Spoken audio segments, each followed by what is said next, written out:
Ya, alhamdulillah kita sudah bersama yaitu Nur Wahid Alvan yang berasal dari Pontianak, Kalimantan Barat. Dan ini kita sama-sama mendengar dan sebagian kita sudah paham bahwa Nur Wahid Alvan ini adalah generasi muda yang memang masih muda, alhamdulillah menekuni disiplin ilmu, yaitu di dalam spesial tahfidz Quran. Dan alhamdulillah sudah beres, sudah selesai, sudah tamat dan sudah berijazah, yaitu tahfidz Quran 30 juz. Shallu ala Nabi Muhammad. Oke, kita mulai pertama untuk Nur Wahid Alvan. Silahkan untuk menyapa teman-teman semuanya dan terlebih dahulu memperkenalkan diri walaupun Abah sudah menyampaikan perkenalan diri. Falyatafadhal. Bismillahirrahmanirrahim. Assalamualaikum warahmatullahi wabarakatuh. Waalaikumsalam warahmatullahi wabarakatuh. Ke kebun memetik bayam, bayam dipetik, dijadikan gorengan. Cakep.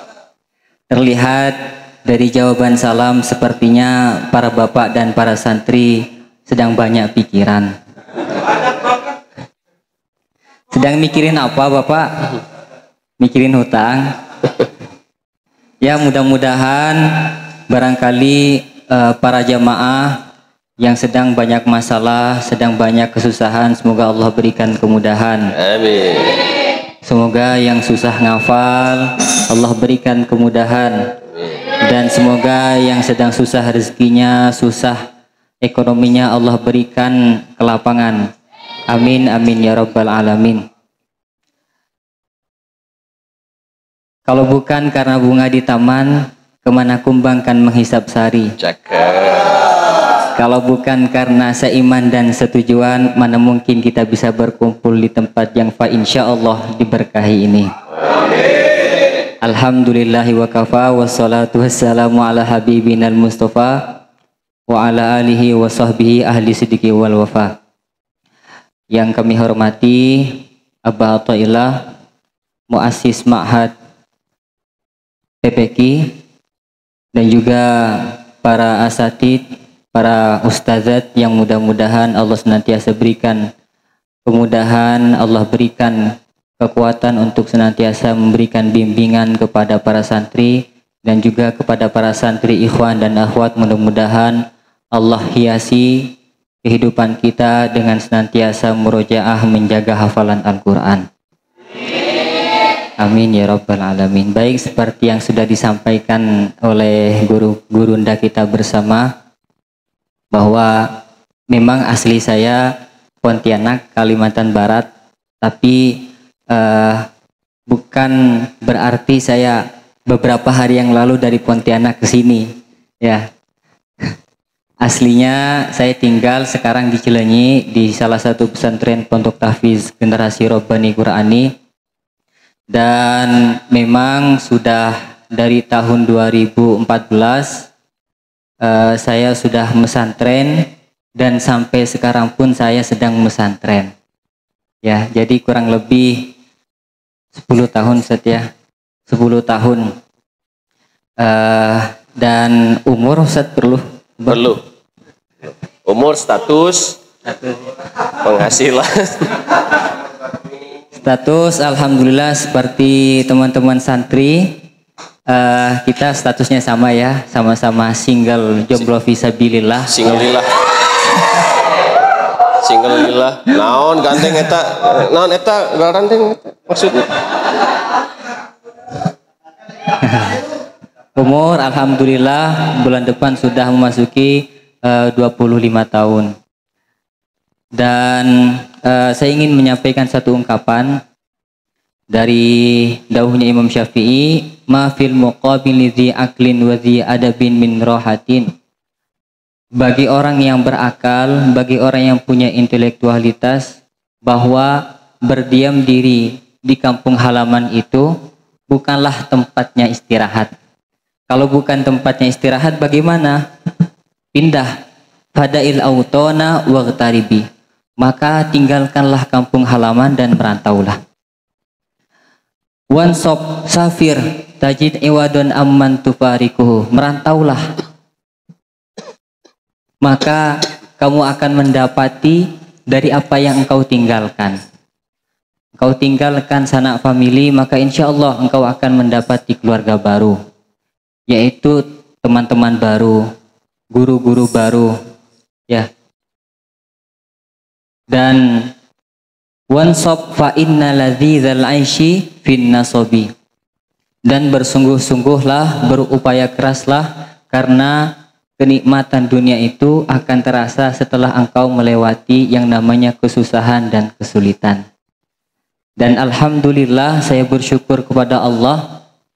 Saya merantau dari tahun 2014, tepatnya langsung ke Bandung, di Cileunyi.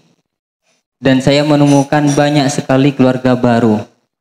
Baik itu yang di Cileunyi, dan juga saya merasakan keharmonisan, kehangatan keluarga itu di Pondok Pesantren PPQ. Dan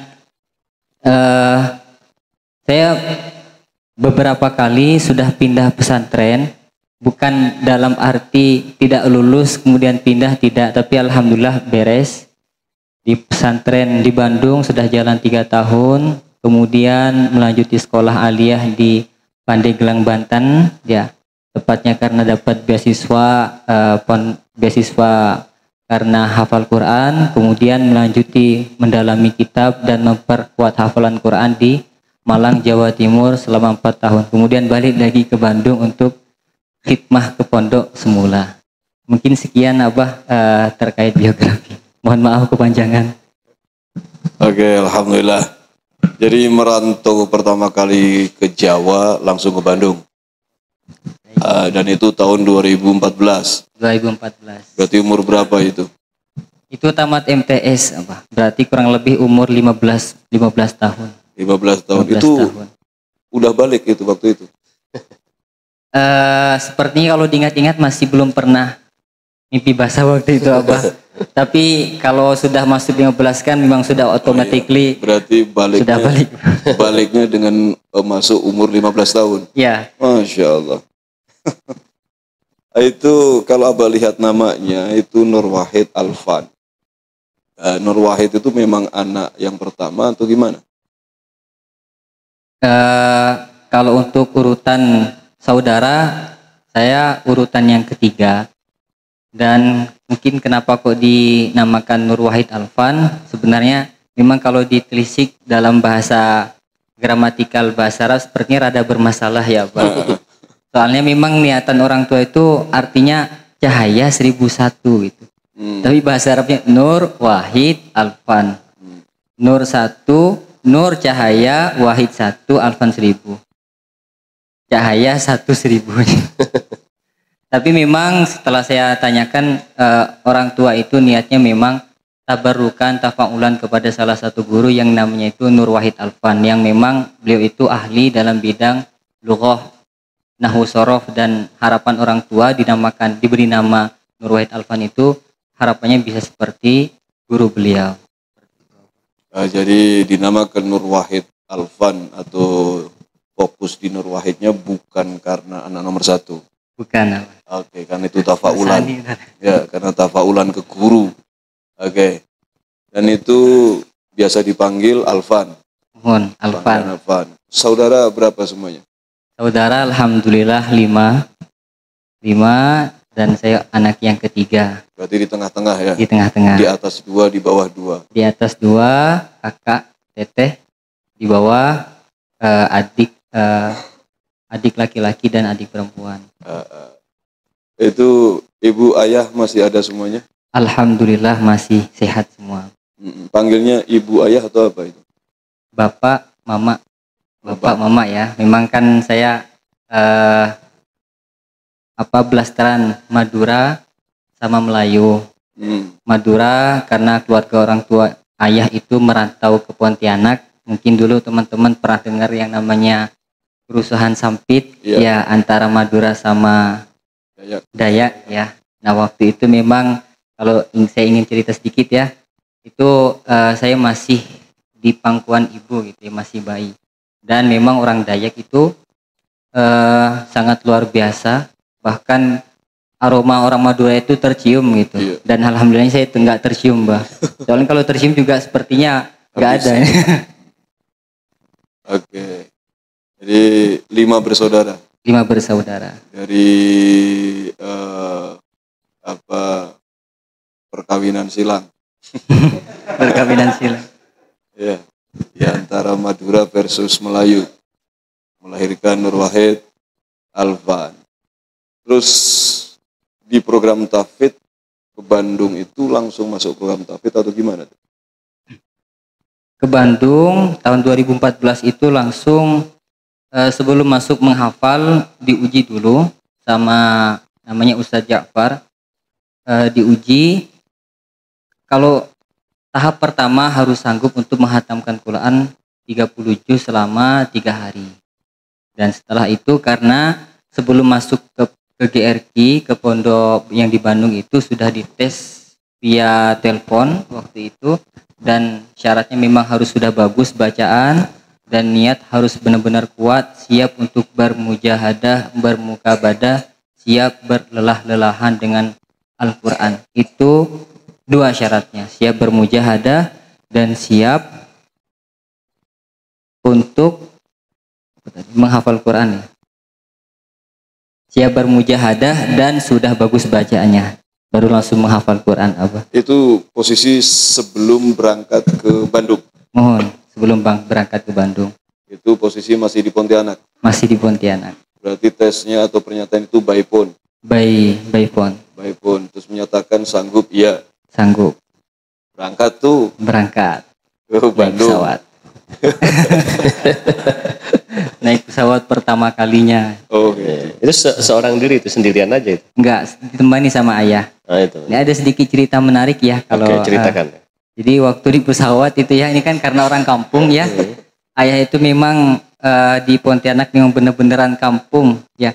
Yang kampungnya itu bahkan yang namanya jaringan itu masih belum ada. Oh, pucuk ibun kali gitu. Ojek Ibun ya. Jaringan masih belum ada, rumah juga masih jarang-jarang.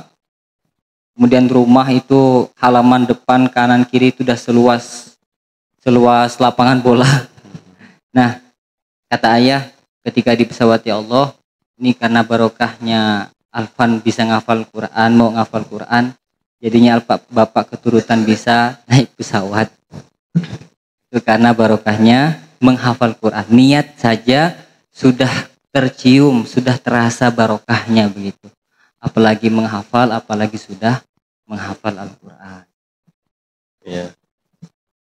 Terus? Sudah cukup. Sedikit aja cerita. Udah. Enggak, terus tadi lucunya yang mana? Oh, yang barusan. Itu tadi bahwa dengan niat saja, dengan niat menghafal Quran itu akan terasa keberkahan daripada Al-Quran, yaitu orang tua bisa merasakan gimana sih perasaan kalau naik pesawat begitu. Itu difasilitasi dari Bandung atau biaya sendiri? Biaya sendiri waktu itu. Untuk keberangkatan biaya sendiri. Biaya sendiri. Tapi untuk pesantren di Bandung dan seterusnya itu semuanya beasiswa. Alhamdulillah selama di Bandung, di Pandeglang dan di Jawa Timur semuanya beasiswa. Artinya memang dari pendidikan tidak dikenakan biaya, tapi memang inisiatif dari orang tua tetap memberikan infak begitu. Tetap memberikan infak. Begitu sampai di Bandung langsung masuk program tahfidz atau pra-tahfidz dulu? Langsung masuk tahfidz, Bah. Setelah menghatamkan Quran itu langsung masuk tahfidz. Menghatamkan Quran 3 hari, 3 itu hari. cuma sekali atau beberapa kali? Cuma sekali sih. Cuma sekali. Jadi testing awal menghatamkan Al-Quran, membaca Al-Quran, khatam selama 3 hari. Selama 3 hari. Setelah itu baru ya sudah selesai masuk program Masuk program tahfidz. tahfidz. Itu tahun 2014. 14. 14. Itu berarti langsung sekolah atau enggak sekolah itu? Enggak, waktu itu enggak ada sekolah. Enggak ada sekolah seperti sekarang kan ada kerjasama dengan sekolah begitu. Enggak ada waktu itu, Pak. Jadi murni enggak ada sekolah aliyah. Berarti lulus MTS sekolah break dulu. Sekolah break dulu setahun. Break setahun? Break setahun. Loh kan tadi disampaikan sekolah aliyah di Pandeglang. Ya itu setelah 1 tahun break karena menghafal Quran, tahun 2015-nya beres, dapat tawaran beasiswa untuk sekolah aliyah, langsung berangkat ke Pandeglang. Oke, tahun 2014 itu starting untuk menghafal Quran. Mohon. Itu dari Pontianak itu sudah punya celengan hafalan dulu atau enggak? Alhamdulillah sudah punya tabungan 5 juz kurang lebih, dan itu memang tantangan dari orang tua begitu. Jadi memang sebenarnya impian untuk menghafal Quran, keinginan untuk menghafal Quran itu bukan keinginan pribadi. Sama sekali nggak punya impian untuk menghafal Quran, sama sekali nggak ada. Hanya itu murni impiannya orang tua. Keinginan besar, harapan besar orang tua, saya pribadi bisa hafal Quran. Nah seperti itu. Kemudian dikasih tantangan sama ayah, kalau kamu bisa hafal 5 juz, nanti Bapak berangkatkan ke Jawa. Nah seperti itu. Dan alhamdulillah selama MTS di Pontianak itu anak menghafalkan Quran dan target 5 juz. Alhamdulillah beres walaupun tidak distorkan ke guru. Karena waktu itu di Pontianak sama sekali nggak menemukan guru ngaji yang hafal Quran. Dan guru ngaji yang pintar ngaji pun nggak berani untuk menyimak karena nggak punya hafalan. Begitu, jadi murni 5 juz itu ngafal pribadi aja gitu. Hafalan mandiri itu ya? Hafalan mandiri. Hafalan mandiri tabungan 5 juz itu selama sekolah MTS, kelar selesai baru diberangkatkan ke Jawa. Itu masuk program tahfidz langsung. Karena satu, bacaan sudah bagus. Yang kedua, MOU untuk siap dan ready bergelut dengan Quran juga ready. Yang ketiga juga punya tabungan hafalan. Itu STAR 2014. 2015 beres? 2015, tepatnya bulan Maret itu alhamdulillah beres untuk ziyadah Qurannya. Setahun beres? Setahun kurang beres. Setahun kurang? Ziyadahnya beres, kemudian tasbihnya 10 juz. Tasbihnya 10 juz, terus sampai, ini paham gak ini? Oh paham, santri paham. Paham.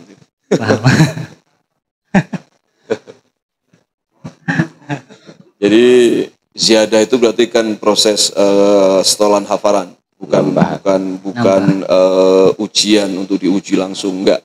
Jadi Alvan ini setahun kurang mampu yaitu mengkhatamkan, menamatkan setoran hafalannya, setorannya pastinya tiap hari, ya setorannya tiap hari, yaitu selama setahun kurang itu khatam beres yaitu 30 juz. Dan di setahun khatam setoran 30 juz itu yaitu mampu atau kemampuan tasmiknya itu berarti bandungan, tasmik itu berarti semaannya 10 juz. Itu terus kapan istilahnya mampu tasmik 30 juznya kapan? Tasmik 30 juz untuk yang pertama kalinya itu di tahun 2020. Jadi jaraknya beda banget. Beres ziyadahnya itu tahun 2015 bulan Maret. Bisa tasmik 30 juznya di tahun 2020 karena memang banyak lika-liku selama proses memperkuat hafalan. Di antaranya karena vakum ya untuk memungkinkan hafalan itu dikarenakan sekolah aliyah yang fokusnya itu akademik dan sains gitu. Jadi bukan malah kuat hafalan, malah tambah hancur hafalan selama 3 tahun itu.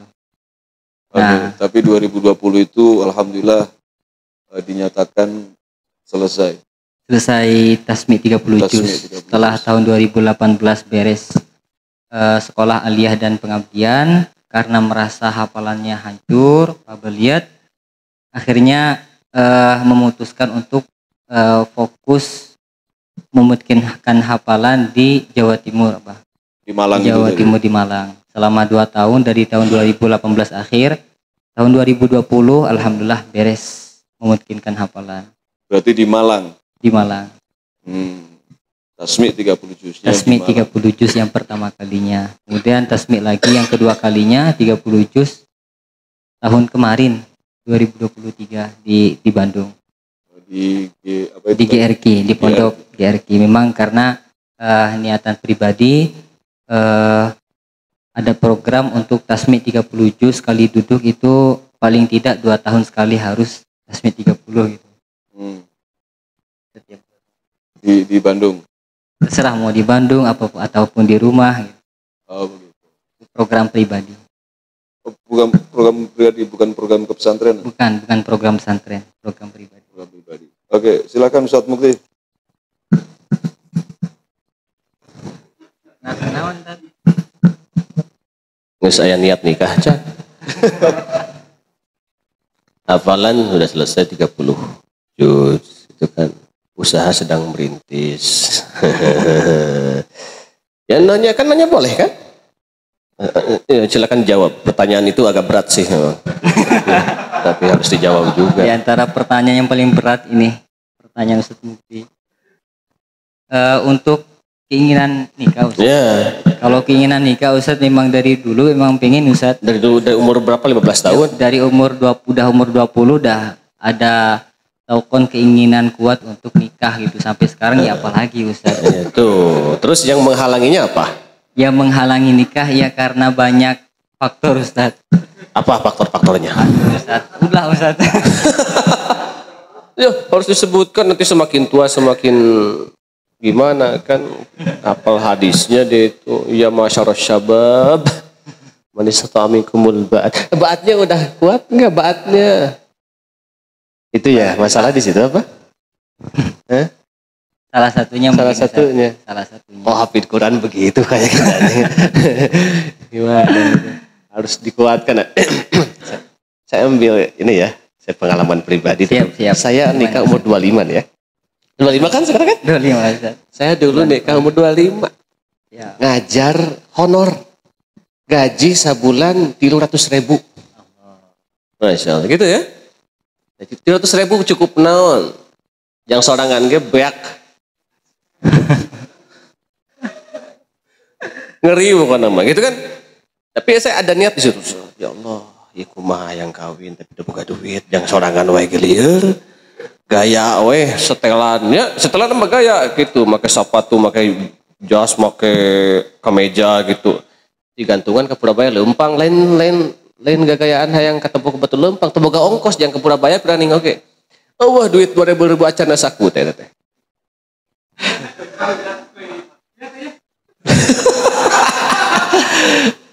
Tapi ya akhirnya Allah kasih jalan di situ. Gitu ya, kasih jalan, nggak tahu lah kasih jalan. Intinya ya Allah bermudah lah gitu untuk ada niat ke situ, gitu kan.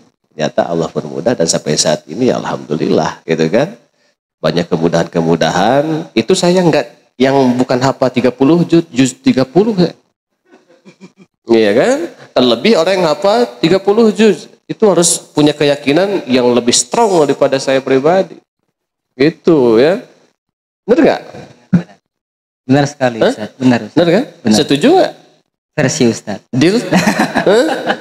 Harus deal dong gitu. Ada yang mau daftar nggak Santria? Barangkali ada yang diminati tinggal ke abang nyarios. Ya.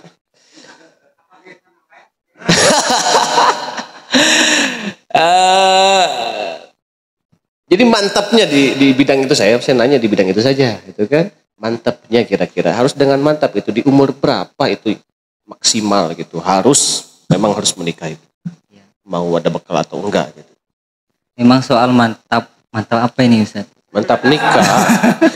Terus ada persyaratan enggak sebagai nanti istrinya itu kira-kira mau seperti apa gitu. Barangkali ada yang dengar dan mempersiapkan diri di sini gitu kan. Nggak tahu. Ya. Boleh lah. Nah, jika nunggu gitu. Memang soal kemantapan atau kemapanan lah Ustaz ya. Kemapanan memang tidak bisa dipatokkan dengan umur Ustaz. Karena soal nikah itu kan tergantung sikap kedewasaan ya. Dan memang nikah itu kan bukan soal cepat tapi soal tepat begitu ya kalau kata orang sekarang. Dan saya merasa untuk tahun sekarang Belum ada gambar. ataupun tahun berikutnya masih belum tepat untuk menikah Ustaz. Dan wallahu alam kalau memang takdir Allah mengatakan lain, tapi target atau keinginan pribadi walaupun sudah punya keinginan kuat untuk menikah masih ingin untuk tahan dulu Ustaz. Karena ada hajat lain yang masih ingin untuk dituntaskan, diperjuangkan begitu Ustaz, kurang lebih lah. Ya, terserahlah. Itu urusan bebas ya kan, kan gitu ya.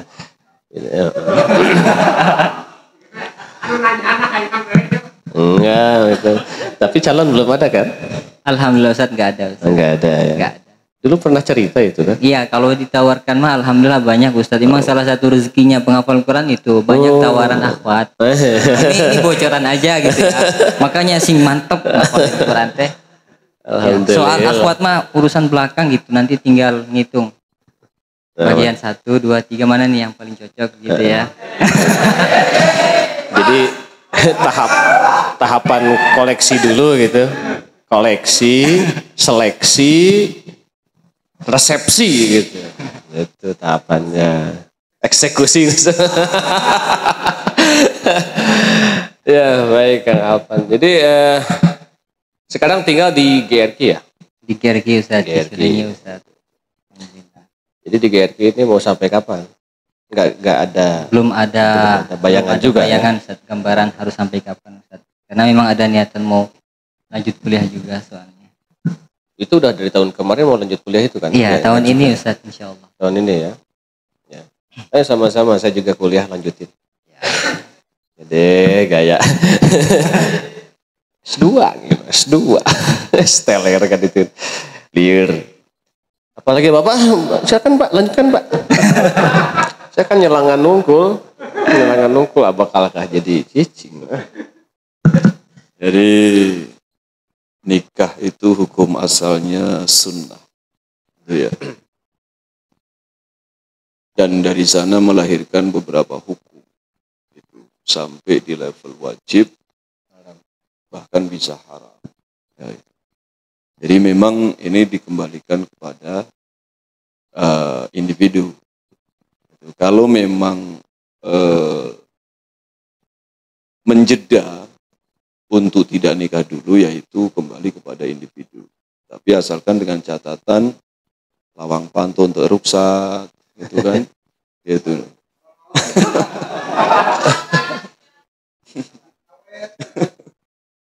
Ya, asalkan seperti itu. Tapi juga nikah itu juga satu keniscayaan. Artinya satu keniscayaan ya karena itu memang merupakan sunnatul anbiya wal mursalin. Ya. Sunnah para nabi, sunnah para rasul. Ya, Rasulullah pernah sampaikan dalam satu hadis bahwa di antara urusan dunia kalian, untuk kalian mah dunia, tapi untuk Rasul akhirat. Itu loh, itu harus bisa mencerna.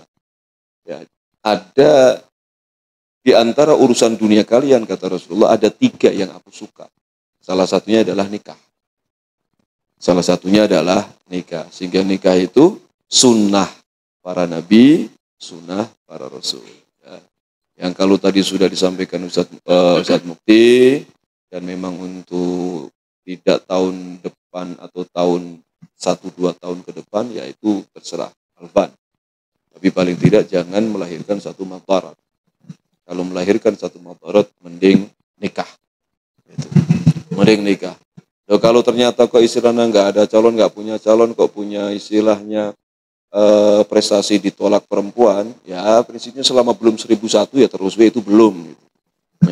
Ya kalau memang stok kok nggak ada yang terima, ya udahlah. Yang paling penting ada nafasan gitu aja. Oke. Jadi sekarang kegiatan lebih menjadi musrif ya. Di antara musrif atau istilahnya barangkali di PPQ nggak familiar itu bahasa musrif. Gitu. Coba kasih Kasih gambaran. Definisi. Musyrif ya, bu sanes Musyrif. sanes musyrif sanes Musik. sanes musyrik ya, musyrif. Musyrif itu kalau di dalam kebiasaan kami, di dalam pondok kami, yaitu yang fokus membimbing para santri yang menghafalkan Al-Quran, menyimak setoran Al-Quran, itu kami sebutnya musyrif. Musyrif sanes musyrif. Shin gede. Lain Gede. sin letik. Namun sin letik jadi kelelewihan. Mungkin kalau diartikan secara harfiah memang musyrif artinya orang yang memuliakan ya, memuliakan. Kalau musrif orang yang berlebihan, keterlaluan. Orang yang suka boros-borosan. Memuliakan siapa? Ya memuliakan orang-orang yang Al-Quran. berjuang dengan Al-Quran. Atau ada tambahan apa? Jadi kegiatan sekarang lebih condong kalau di PPG barangkali musyrif yang disampaikan itu apa namanya, ya apa, syahid. Kita memilih yaitu istilah syahid, artinya orang yang menyaksikan ya. Kalau di istilah yang lain yaitu musyrif atau yang lain berbagai lah. Jadi memang dari akademisi yang memang penghafal Quran, tuntas menghafalkan Quran, dan sekarang bergelut yaitu dengan Quran. Yang pertama adalah prosesnya ta'allum, yang sekarang yaitu ta'lim. Dan itulah yang disuratkan oleh Rasulullah, orang terbaik di antara kalian semuanya, di antara kita, orang yang bergelut dalam bidang program Quran. Baik mereka yang belajar atau yang mengajar. Nah ini episode kali ini memang Abah berusaha untuk menyengajakan diri untuk memasang untuk wilayah santri. Barangkali jadi inspirasi buat santri, barangkali bisa jadi istilahnya bisa jadi studi banding untuk para santri. Ini loh, ada sosok penghafal Quran juga, yaitu ada sosok penghafal Quran juga yang bukan dari daerah yang dekat loh, dari daerah Pontianak. Pontianak itu kan jarang air ya. Nggak jarang air juga, Bah. Banyak air, Bah. Karena ada Sungai Kapuas ya, sungai terpanjang di Indonesia. Jadi kalau sulit air, enggak juga, Bah. Terus cara mendapatkan airnya? Kalau air itu sumber utamanya dari hujan. Seperti halnya di Jawa, sumber utamanya dari sumur ya. Dari sumur, dari mata air. Kalau kami sumbernya itu pertama air hujan. Karena hujan di sana itu atau musim di sana itu tidak seperti di Jawa yang kadang kalau musim kemarau sampai 6 bulan. Kalau di sana musim kemarau mungkin 3 bulan, 2 bulan gitu. Dan standarnya satu minggu sekali, 1 minggu itu 2 sampai 3 kali hujan gitu. Jadi sumber utama air ya air hujan. Karena air sumur di sana itu zat besinya tinggi, jadi kurang bagus. Berarti kan artinya sumur nggak ada di sana. Sumur nggak ada. Sungai di bawah dong. Sungai ya Di bawah kan? di bawah. Iya Di kan? bawah kemana? Iya maksudnya kan Daerah. Oh daerah bawah, mohon daerah bawah. Gitu. Nah, kita mendapatkan air kalau dari sungai kan repot dong. Kita Ya datang harus ke masang paralon. Nah kan gitu. Nah, berarti sekarang sumber kekuatan air itu ada hujan. Dari hujan. Nah, dan curah hujan di Pontianak memang Lebih sering. Nah itu di apa istilahnya? Di tandean atau diwadahinya? Diwadahi. Kalau di rumah saya pakai apa ya? Tempayan, Abah. Mungkin di sini apa istilahnya ya? Ya mungkin seperti toran tapi terbuat dari cor gitu. Toran satu rumah ada sampai 3-4 gitu ditampungnya air bersih itu. Kemudian juga dari PDAM, Abah. Dari PDAM juga ada. Jadi nggak ada masalah air. Nggak ada masalah, alhamdulillah. Bahkan lebih kalau soal kekeringan itu sebenarnya lebih parah di daerah Jawa, daerah Madura. Kalau sudah musim kering kan sampai 6 bulan ya, Abah. Hanya kalau Pontianak itu sampai musim kemarau-nya 6 bulan, aduh, kebakaran tiap hari sepertinya. Iya. Sana itu kan musim Panas sana itu kan dilalui oleh garis khatulistiwa. Jadi panasnya itu luar biasa. Suhu itu sampai suhu standar itu 32 standarnya. 34 derajat Celcius. Jadi memang panas banget. Kalau musim kemarau itu tinggi banget. Bisa sampai 34, 35 gitu. Jadi sangat sering sekali kalau sudah kemarau terjadi kebakaran hutan.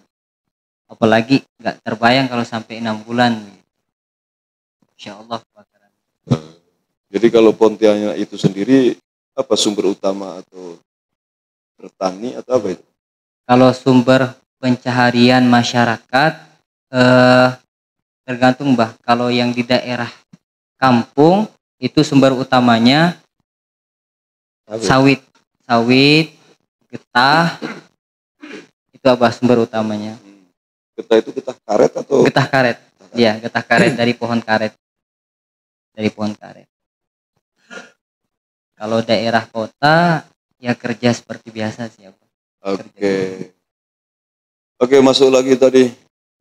Sekarang fokus di pesantren di Cileunyi dan memang lebih ke khidmah ya. Khidmah. Itu sambil masih setoran atau totality khidmah saja? Full totalitas menyimak hafalan aja Bang, nggak ada setoran lagi, setoran ulang itu nggak ada, fokus menyimak saja. Itu ikhwan akhwat atau? Ikhwan saja. Ikhwan saja. Tapi santrinya ada ikhwan akhwat? Ada, lebih banyak yang akhwat. Ada berapa banyak santri? Ada 82 santri, 35 ikhwan, 46 atau 47-nya akhwat. Dominan ke akhwat. Itu ada berapa pembimbing atau musyrif itu tadi? Ada sekitar, di ikhwan ada 4, di akhwat ada sekitar 6 sampai 7. Jadi tiap santri. Di ikhwan ada 4. Ada 4. Itu semuanya memang penghafal Quran semuanya? Musyrif? Iya, penghafal Quran semuanya. Orang yang sudah lulus semuanya Sudah lulus. Sudah lulus semuanya. Yang sudah teruji untuk 30 juz ya? Kalau 30 juz sepertinya enggak harus 30 juz yang untuk jadi musyrif. Oh gitu. Yang penting sudah beres setoran ziyadah. Kemudian kalau untuk tasmik lipatan yaitu variatif, ada yang 15, ada yang 20. Artinya kalau sudah beres ziyadah 30 itu maksudnya pengabdian. Untuk pengabdian sendiri ada kategori, bisa jadi musyrif, musyrifah, bisa nanti di pertanian, di peternakan, atau gimana gitu. Tergantung bakat. Yang untuk di akhwat itu musyrifnya musyrifah atau musyrif? Musyrifah. Semuanya? Full musyrifah. Full musyrifah. Berarti semuanya ditangani oleh perempuan juga? Perempuan gitu ya? juga. Jadi walaupun yang sudah berkeluarga tidak punya hak atau kewenangan untuk menyimak santri akhwat. Kalau di sana. Kecuali memang dulu masih awal-awal dan masih minim musyrif-musyrifah, itu langsung guru utama kami yang nyimak ikhwan dan akhwat. Itu dulu, tapi apa? Kalau sekarang sudah enggak. Terus kalau guru utamanya sendiri? Guru utamanya sendiri kalau sekarang sudah paling kalau menyimak itu sesekali aja Abah, untuk mengetes hafalan santri itu. Mengetes hafalan santri, kualitas bacaan dan tajwidnya. Kemudian dan berurutan, misalkan malam ini dari asrama A siapa, besok lagi siapa dari asrama sampai beres. Kemudian asrama B siapa sampai beres, lanjut sampai ada 3 asrama yang di ikhwan. Berarti mungkin sepekan sekali gitu ya? Sepekan biasa sampai 2-3 kali ya, Pak. 2-3 kali. Tidak tiap hari ya? Enggak tiap hari. Tiap hari, tiap jamnya itu oleh musyrifah. Apa habis dimarahin nurutan itu ya? Kerahkan ke firman. Hancur kabeh santri.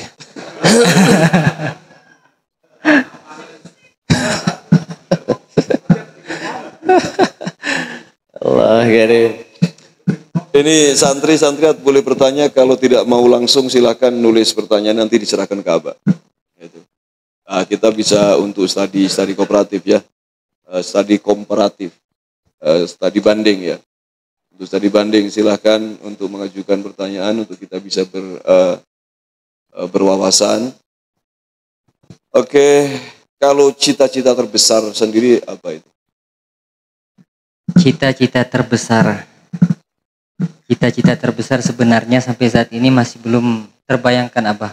Cita-cita terbesar saya apa? Hanya punya harapan dan keinginan untuk bisa hafal Quran dan bisa mengajari sampai level tafsir gitu. Udah itu aja sih, Abah. Sama ya kalau punya usaha bisnis. Kok itu aja ditambah lagi? Enggak itu. Kalau itu aja mah itu sama Ya, itu. itu sampingan, Ustaz. Ya usaha itu sampingan. Jadi sekarang sandungan. ini Alvan ini juga selain jadi musyrif itu tadi juga membangun dunia bisnis. Ya, alhamdulillah, mohon doa. Jadi dia punya perusahaan sendiri ya. Punya perusahaan sendiri. Jadi coba disampaikan itu bisnis usahanya apa itu. Ya. Barangkali bisa check out itu nanti.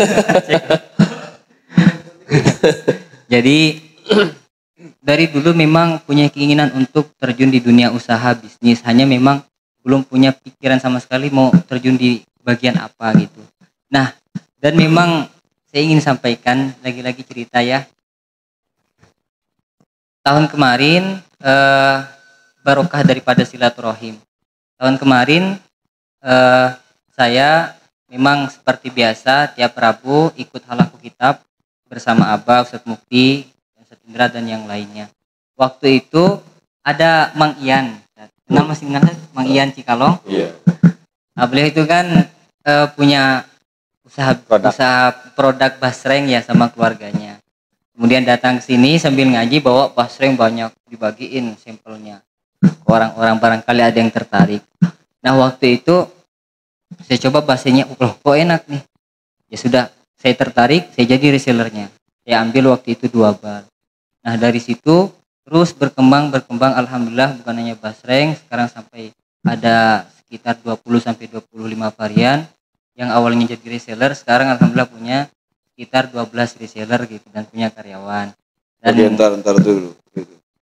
Jadi asalnya pertemanan dengan Mang Ian. Karena Memang ya nangis putus ya kan? putus mendirikan sendiri Ustaz ya.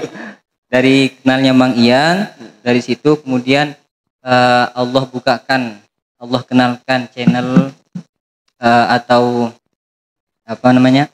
relasi kepada pabrik-pabrik besar, kepada agen-agen besar yang di Bandung begitu. Awalnya itu ya dari Mang Ian gitu, dari silaturahim ngaji halakoh kitab di hari Rabu, Ustaz. Masya Allah, Ustaz ya. Memang betul apa yang disampaikan, memang valid apa yang disampaikan oleh Rasulullah.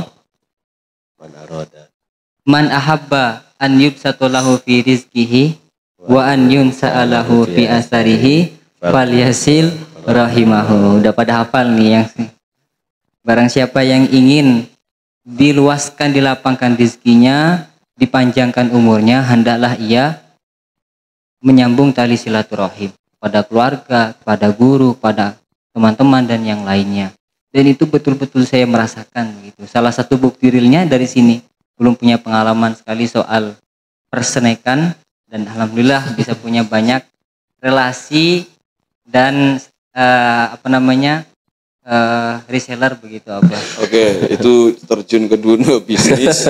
Startingnya jadi reseller 2 bal. Sekarang sudah punya 12 reseller.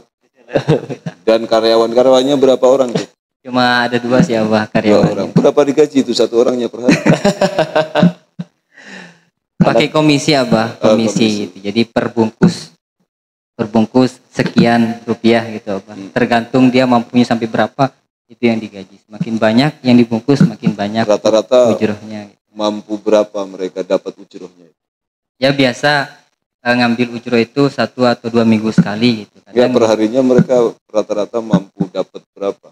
Kalau per harinya mungkin bisa sekitar mungkin ya sampai 30 atau sampai 50 ribu gitu Abah. 50 orang berarti 100. Iya. Berarti sehari mampu menggaji 100 ribu. 100 ribu, kisaran 100 ribu. 12 reseller. Emang omset sehari berapa? Aduh Pak, jangan tambah panjang.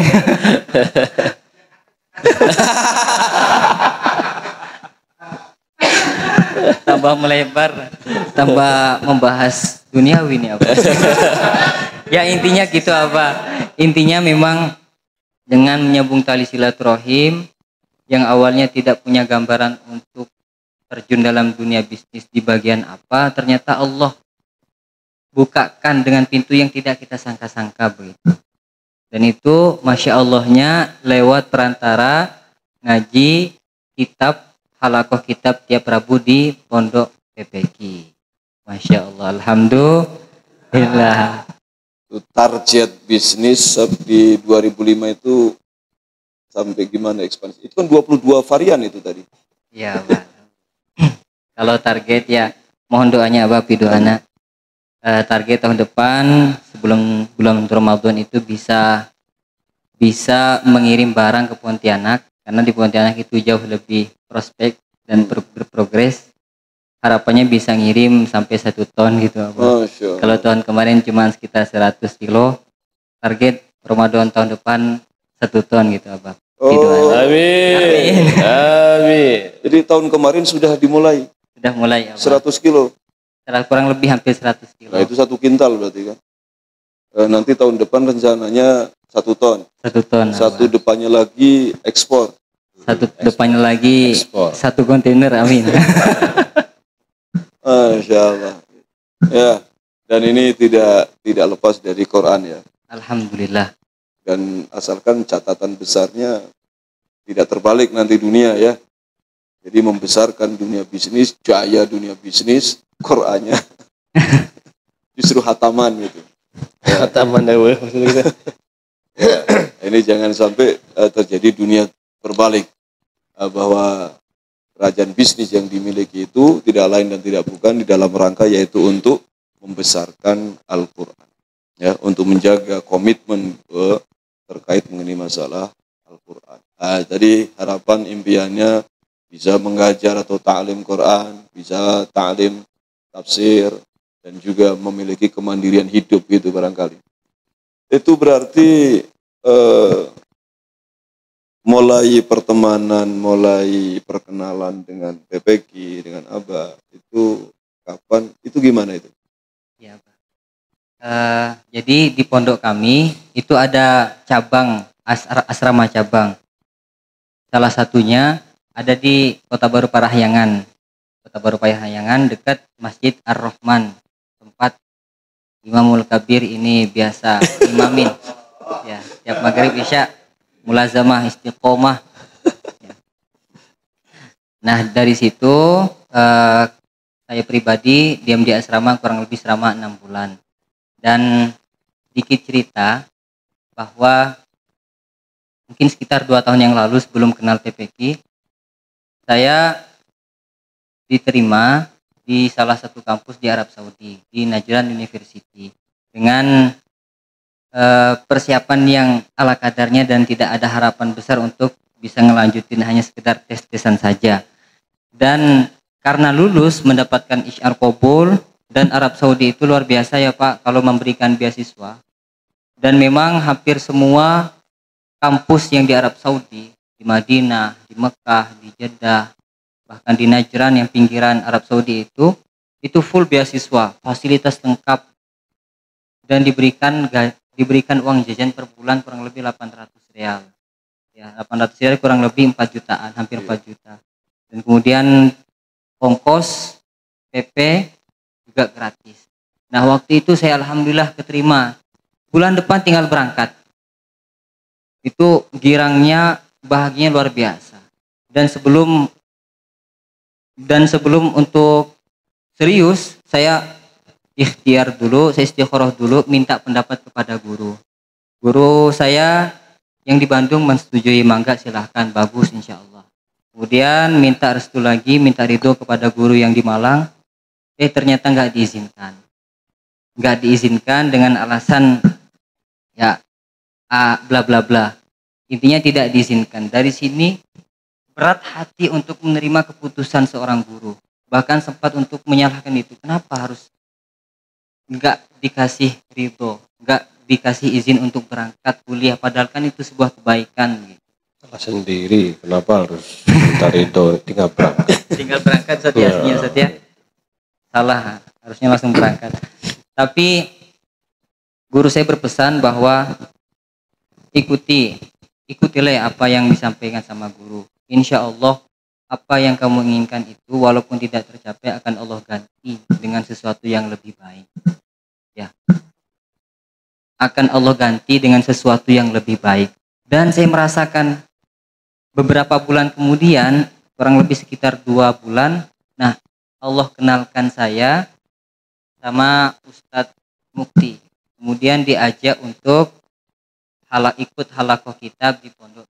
Dan saya merasakan ya karena mutolaah kitab, mulazamah kitab sama Abah Ato kurang lebih hampir 2 tahun, saya merasa bahwa apa yang disampaikan oleh guru Allah akan ganti dengan sesuatu yang lebih baik, dan itu adalah bisa belajar kita bersama Abah Ato. Takbir. Allahu Akbar. Dengekeun ungku. Naon abi seuri deh. Nu jauh ge daek teh Cileunyi ka di Pontianak ka dieu. Nu deukeut arareueuh da. Carekan ku aing.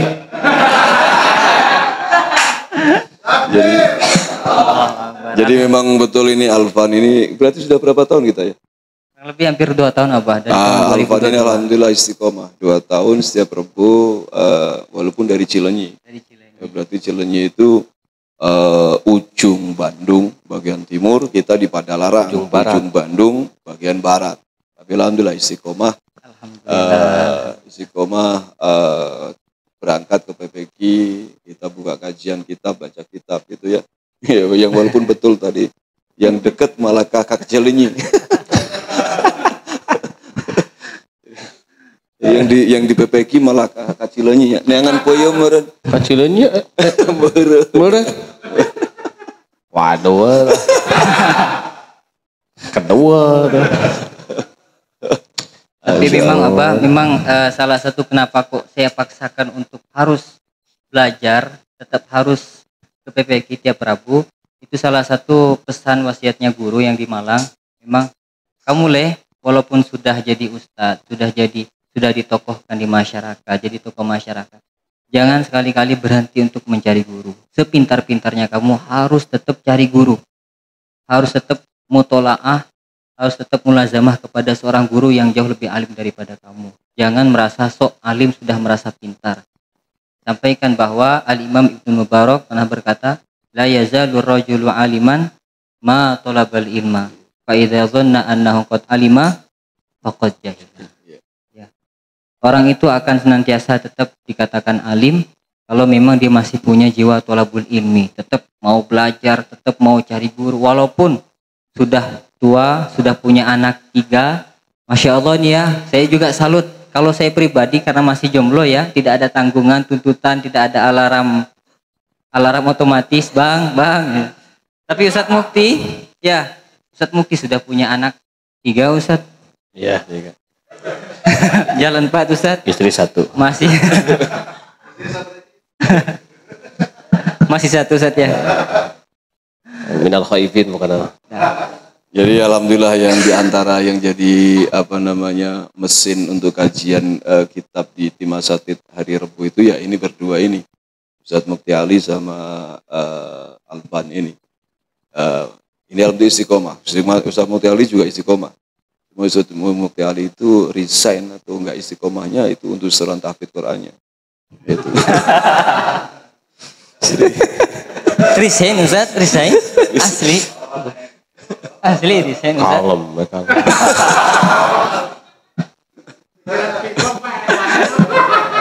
Keur ngolah pingpong. Ya pidoana we. Itu cukup ka doa. Harus usaha insyaallah. Padahal udah 10 juz Ustadz Mukti Ali ya. Ya memang modalnya sudah 10 juz, pembekalan 10 juz, dan sampai sekarang ya istiqomah di 10 juz. Dan setoran juga mandek di 10 juz. Ini sebelum kita lanjutkan, ini ada pertanyaan dari teman kita yang di live di TikTok. Ini dari Bang Sotoy. Ya, nama akunnya ini. Assalamualaikum Ustadz Alvan. Waalaikumsalam. Adakah strategi untuk melatih fokus serta memperkuat hafalan?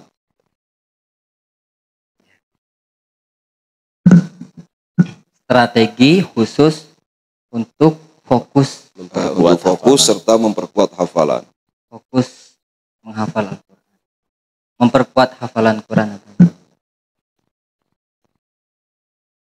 Jadi strategi khusus memang setiap orang itu punya kecocokan masing-masing. Ada kalanya saya cocok dengan strategi yang satu ini, bisa jadi nggak cocok dengan orang lain begitu. Ya, jadi silahkan kalau untuk strategi khusus silahkan dicoba. Cari di YouTube. Dicoba apa yang sekiranya sesuai dengan kondisi masing-masing. Ada kalanya misalkan orang itu bisa melatih fokus ketika dalam keadaan hening tanpa ramai gitu ya. Ada orang juga sebaliknya begitu. Kalau saya pribadi kenapa kok bisa fokus ya, karena memang tahun 2014 itu masih belum terlalu zamannya gadget ya. Masih belum zamannya HP. Dan kemudian umur masih MTS ya, masih umur 2015 tahun, sehingga nggak terlalu banyak pikiran kayak santri-santri yang sudah umur 20 tahun ke atas nih ya, kayak Bang Ghazali. Iya. Pikirannya udah bercabang gitu. Katikung ke batu. Tapi satu yang ingin saya ceritakan, salah satu strategi khusus kenapa kok bisa fokus, yaitu harus ada kompetisi di dalam proses menghafal Quran. Harus ada rival yang bisa diajak berkompetisi. Itu strategi yang luar biasa bagi saya. Ya, bagi saya. Sabiqul khairat gitu ya. Saya sudah saya sampaikan sebelumnya bahwa saya nggak punya keinginan hafal Quran. Jadi biasa aja. Tapi alhamdulillahnya Allah kenalkan saya dengan salah satu teman, partner yang bisa jadi rival. Yang mujahadahnya luar biasa. Luar biasa. Bangun malam, istiqomah, jam 2 bangun. Ada Ustadz di Cilenyi juga, Ustadz. Mondok di Cilenyi, Ustadz. Boleh difoto nggak tuh, Ustadz? Tiap jam 2 bangun. Sehingga pribadi merasa, aduh, bangun jam 3, aduh, udah kelewat nih.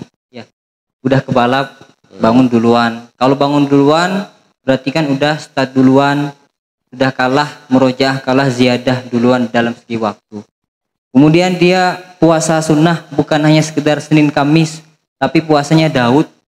Istiqomah selama awal mesantren sampai beres 30 juz, puasa Daud. Allahu Akbar. Mirip Sehingga sama mau saya. kalah. Mirip sama saya. Kalah. Kurang lebih juga saya mirip gitu.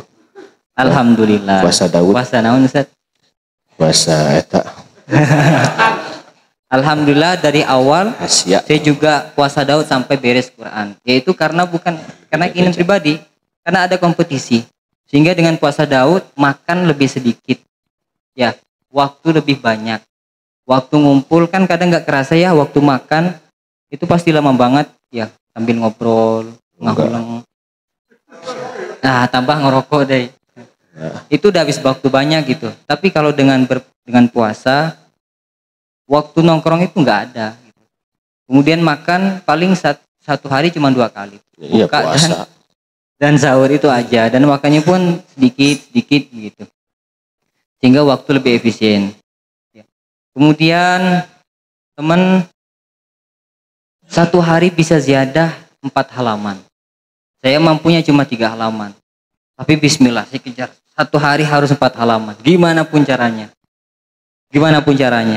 Jadi sebelum tidur harus beres 4 halaman.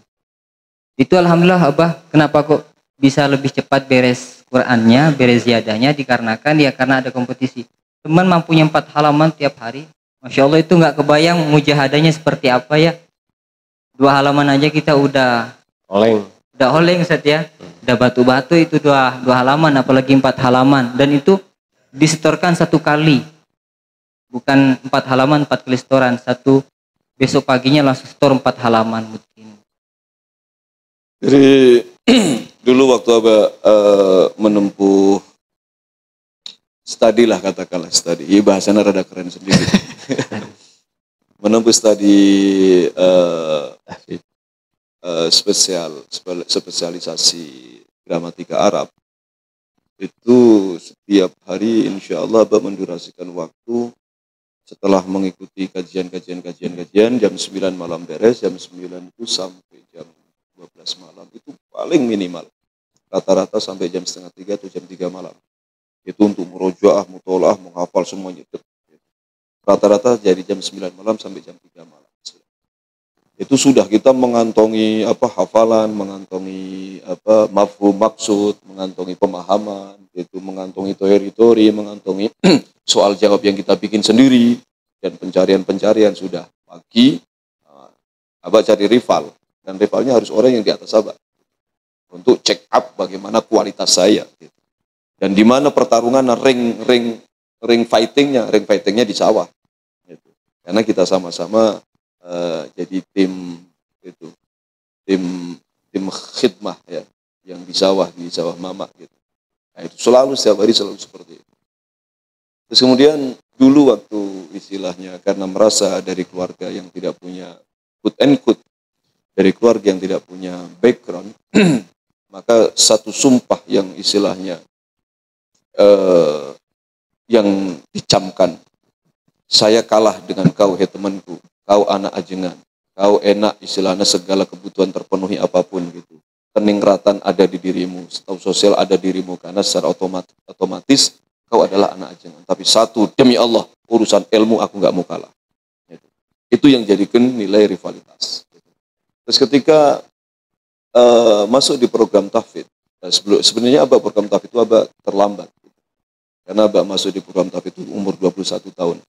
Dan itu pun sama sekali tidak fokus. Sambil kerja di pabrik, ya, sambil khidmah, pada akhirnya khidmah ilmu, khidmah itu ngajar dan sebagainya.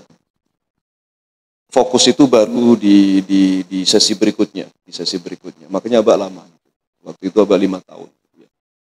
Karena itu tadi tidak fokus gitu. Nah, itu satu itu. Yang paling menyakitkan itu apa? Yang paling menyakitkan kalau lihat anak kemarin baru tahfidz kok sudah nyalip kita. Itu paling sakit hati. Itu paling sakit hati. Sakitnya di sini, Pak. Itu yang paling kita pertahankan. Apalagi kalau lihat santriat. Lihat santriat kok kita dibalap oleh santriat, kita nggak mau balap lagi. Gitu. Kok santriat sudah dapat sanu, itu kemarin dia dapat sanu, sekarang kok bisa nyalip kita. Wah, itu sakit sekali.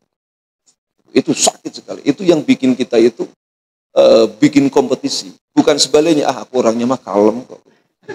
Santai aku mah gitu. Untuk guru khusus juga si eta mah menikut, aku mah enggak, biasa we aku. Sebulan sejus, alhamdulillah. Enggak dapat juga, ya memang gini aku mah gitu. Biasa aku mah gitu. Pilih cipta pilih mantap apa? Itu. Dan satu prinsip Abah, kalau Abah fase mengalami hancur Quran itu sama. Pernah mengalami fase itu. Cuma prinsip Abah cuma satu gitu. Kalau saya sudah niat, saya hari ini harus dapat 1 juz umpamanya. Umpamanya ini kalau kita sudah 30 juz ya, ketika memulihkan hafalan, ini satu hari ini saya harus dapat 1 juz. Sudah diproses 1 kaca, 1 halaman, 1 lembar sampai 5 kaca, 5 halaman sampai 1 juz. Itu prinsipnya satu. Pokoknya sebelum saya masuk 1 juz tercover, saya haram hukumnya bagiku tidur. Nah itu. Ya sehingga itu harus, karena yang membuat komitmennya adalah diri sendiri, yang jadi hakimnya adalah diri sendiri, yang menuntaskan mesti diri sendiri. Bukan ujungnya dikasih embel-embel, enggak aku mah cuma canda ini mah gitu. Tadi mah enggak serius itu mah gitu. Ya Allah ini hore. Enggak gitu. Ya, itu sehingga saya mau tidur, saya mau istirahat. Dan saya boleh istirahat kalau saya sudah kelar. Kalau belum kelar, enggak boleh. Mesti tuntas. Nah, kalau istilahnya, jadi memang harus kekuatan dari dalam. Kalau kekuatan dari dalam ini tidak dibangkitkan, maka penghafal Quran tidak akan mungkin menuntaskan 30 juz. Ya, penghafal Quran yang sering Abah sampaikan, gitu. Ini akan mengalami fase cabang pikiran itu, Masya Allah, runyem itu. Ya, runyem. Oh, apalagi umur 25 tahun. Itu pecah itu otaknya itu. Itu lain pembuluh darahnya. Lain pembuluh darah yang pecah. Bahaya. Itu pecah pola pikirnya. Kok sampai 25 tahun belum kelar? Wow. Sementara menghafalkan Quran itu sudah 7 tahun. Waduh, ya Allah Gusti. Mau kawin, takut ke guru, bisi dilaknat.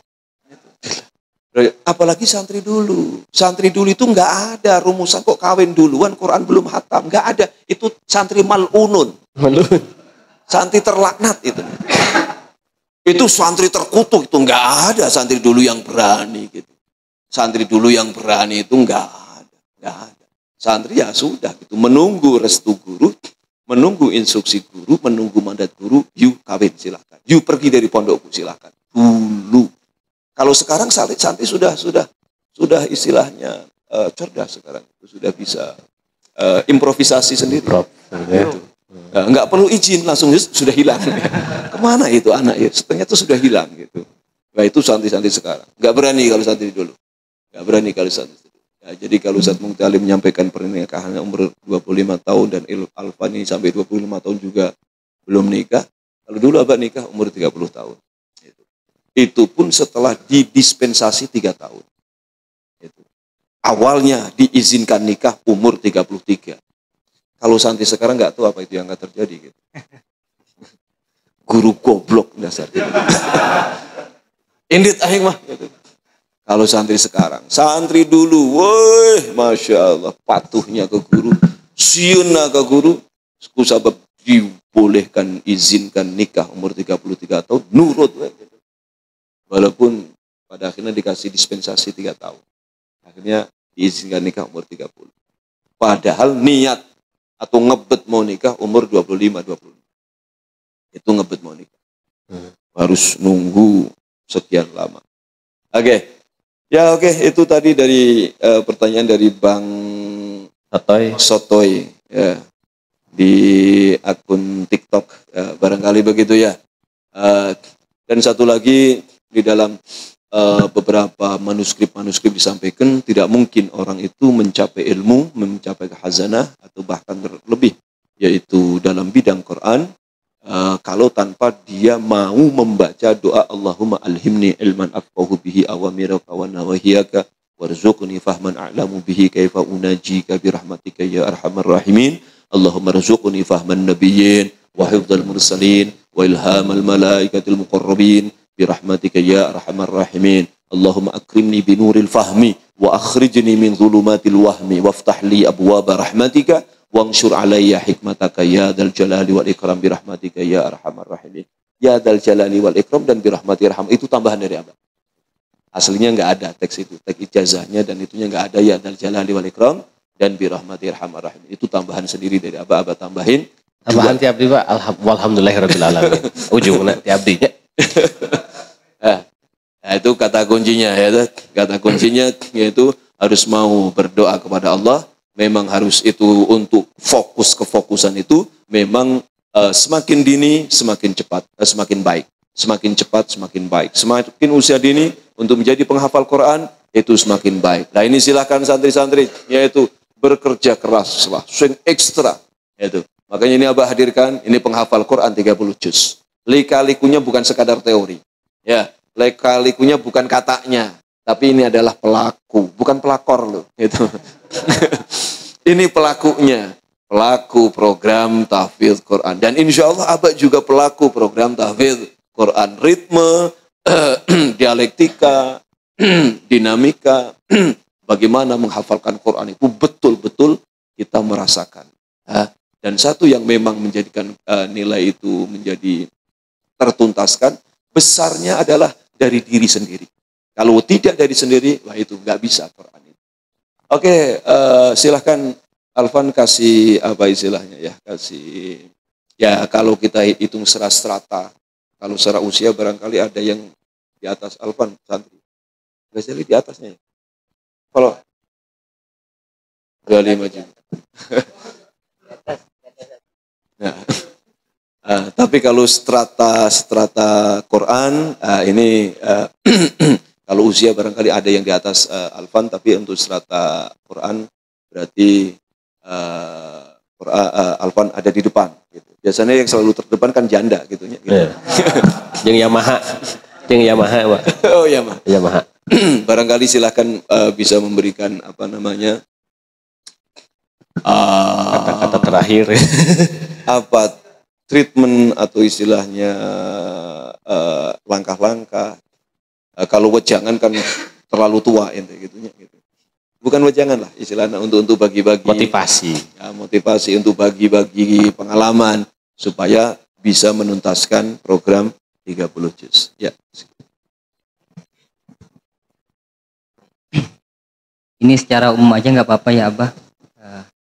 Jadi begini, kesuksesan, keberhasilan di dalam pesantren, di dalam menghafal Al-Quran, itu memang dibutuhkan kesungguhan dari 3 pihak. Tidak cukup hanya dari sekedar satu pihak saja, nggak cukup. Harus dari 3 pihak.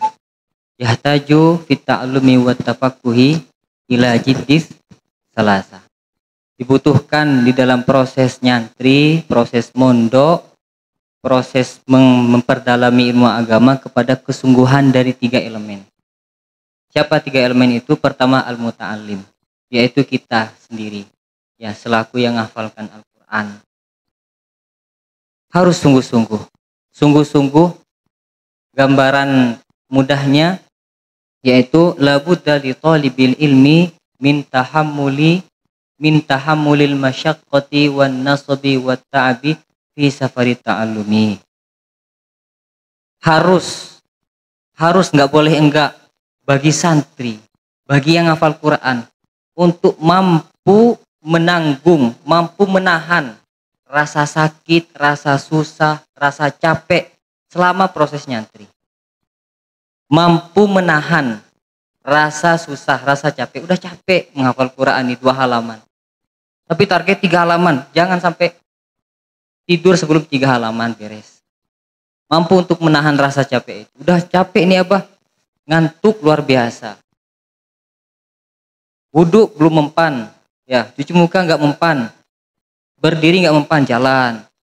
Wudhu nggak mempan, basahin wajahnya, kepalanya yang dibasahin, bukan wajahnya doang gitu. Ya, saya punya teman itu kalau ngantuk, berdiri nggak mampu juga, masuk ke hammam, bukan cuma cuci muka tapi cuci kepala. Kepalanya dimasukin ke ember. Pokoknya gimana caranya nggak sampai ngantuk. Itu insya Allah nggak ngantuk. Kemudian harus mampu menahan rasa sakit. Ya udah sakit luar biasa, sakit fisik misalkan. Tapi tetap dipaksa buat ngafal. Saya nemu teman-teman, salah satu teman ya di pondok, dia sakit. Ya, sakit tapi tetap dipaksain buat buka Quran. Sakit di atas kasur nggak bisa setoran Quran, tapi tetap baca Quran sambil nangis. Sambil nangis, ditanyain kenapa kok nangis? Karena nggak bisa setoran, karena nggak bisa nuntasin yang memang targetnya tadi itu 4 halaman, jadi nggak nangis. Ya, itu karena sakit, tapi tetap dipaksain itu. Ya, artinya apa? Harus mampu menahan rasa sakit, rasa capek, rasa susah, nggak punya uang, mau jajan, mau minjam uang, udah banyak utang. Bayarnya bingung. Ya, nunggu uang bulanan, uang besuk dari orang tua masih lama, bulan depan. Baru aja gajian, baru aja dapat uang jajan dari orang tua udah habis buat nyaur utang. Ya. Mampu tetap menahan rasa sakit, nggak punya uang, tetap nahan untuk tidak jajan. Itu adalah bekal utama bagi saya untuk bisa fokus menghafal Quran. Ya, bisa tetap istiqomah yang akan melahirkan keistiqomahan dan kesabaran, yaitu mampu menahan, menanggung rasa sakit, rasa capek. Yang kedua yaitu dari al-muallim, al-ustadz, ya kesungguhan daripada ustadz. Bukan hanya sekedar mengupgrade pendidikan kepada santri saja, tapi juga mengupgrade dirinya selaku ustadz sehingga menjadi berkualitas. Tambah berkualitas ilmu ustadz, juga tambah berkualitas apa yang disampaikan, ilmu yang ditransfer, karakter yang ditransfer kepada murid-muridnya. Kemudian yang ketiga yang tak kalah penting yaitu kesungguhan dari kedua orang tua. Dan ini yang saya benar-benar merasakan betul. Tadi yang sudah saya sampaikan bahwa saya sama sekali nggak punya keinginan buat hafal Quran, buat bisa baca kitab, fokus baca kitab. Itu murni keinginan orang tua. Tapi entah kenapa, itu keinginan orang tua, seakan-akan badan ini dibawa untuk harus menuntaskan apa yang jadi harapan besar orang tua. Gak tahu kok kenapa aku bisa seperti itu. Saya menganggapnya itu adalah kinerja, bukti real kinerja daripada apa yang didoakan oleh orang tua. Jadi kesungguhan orang tua dalam berdoa itu luar biasa pengaruhnya. Ya. Bukan hanya sekedar doa tapi juga ditirakati. Tirakati itu bahasa gampangnya apa ya, Pak? Riyadhah. Riyadhah atau latihan spiritual, Ayah saya sering walaupun tidak punya uang, susah ekonomi, tetap maksain buat sedekah. Ya, buat sedekah diniatin, ya Allah semoga bisa menjadi asbab anak saya Alfan, dikhususkan, bukan diumumkan anak saya Alfan bisa jadi anak yang soleh, hafal Quran, pintar ilmu agama. Di usianya yang sudah 64 tahun sekarang, alhamdulillah masih aktif untuk ikut royongan, gotong royong di salah satu pondok di Pontianak. Sampai sekarang ketika ada royongan di pondok lagi ngecor bangunan, ayah saya yang umur 64 tahun, dari rumah itu perjalanan 1 jam kurang lebih, nyampe ke pondok itu bukan enak-enakan, bukan wisata gitu, ngecor bangunan, ya bersihin parit gitu. Nggak dibayar, nggak, paling cuma dikasih makan aja. Pulang juga nggak dikasih uang bensin. Tapi ayah itu cerita, ayah tulus diniatin apa? Semoga bisa menjadi asbab anak saya Alfan jadi orang yang soleh, bisa hafal Quran, bisa alim, amil, biilmihi. Jadi itu yang menjadi spirit yang seakan-akan tertransfer spirit orang tua kepada pribadi. Ya, jadi kesungguhan orang tua itu sangat berpengaruh kepada kesungguhan anak. Mudah-mudahan ini menjadi motivasi untuk kita semuanya.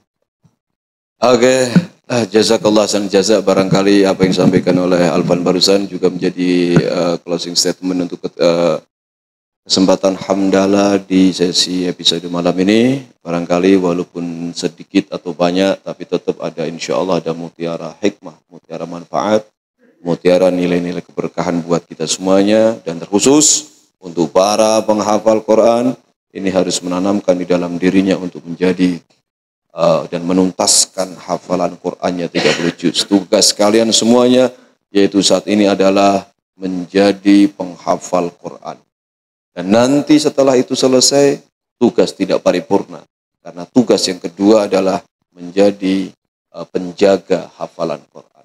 Dan nanti kalau itu sudah, tidak lantas itu harus berhenti, tidak ada berhentinya. Juga dilanjutkan estafet dengan yang ketiga, yaitu menjadi pengamal daripada nilai-nilai Quran. Barangkali ini bisa menjadi sentuhan untuk kita semuanya, untuk menjadi starting dan langkah lanjutan untuk Alfan dan untuk semuanya ini diberikan yaitu azam, diberikan himmah, diberikan nilai-nilai yang baik, dan juga untuk para yang sudah senior umurnya di hamdalah, senior umurnya ya di hamdalah, yang notabene sudah jadi orang tua, jadi bapak, jadi ayah, jadi ibu. Barangkali ini bisa jadikan istilahnya, oh begitu ternyata cara menskemakan untuk menjadi anak, supaya anak itu menjadi saleh, anak itu menjadi ahli ilmu, anak itu menjadi bahkan menjadi penghafal Quran. Barangkali itu. Terima kasih semuanya. Jazakumullah khairan jazaa. Insyaallah kita ketemu lagi di Hamdal Akbar di bulan yang akan datang. Walafu minkum. Assalamualaikum warahmatullahi wabarakatuh. Subhanakallahumma bihamdika asyhadu an la ilaha illa anta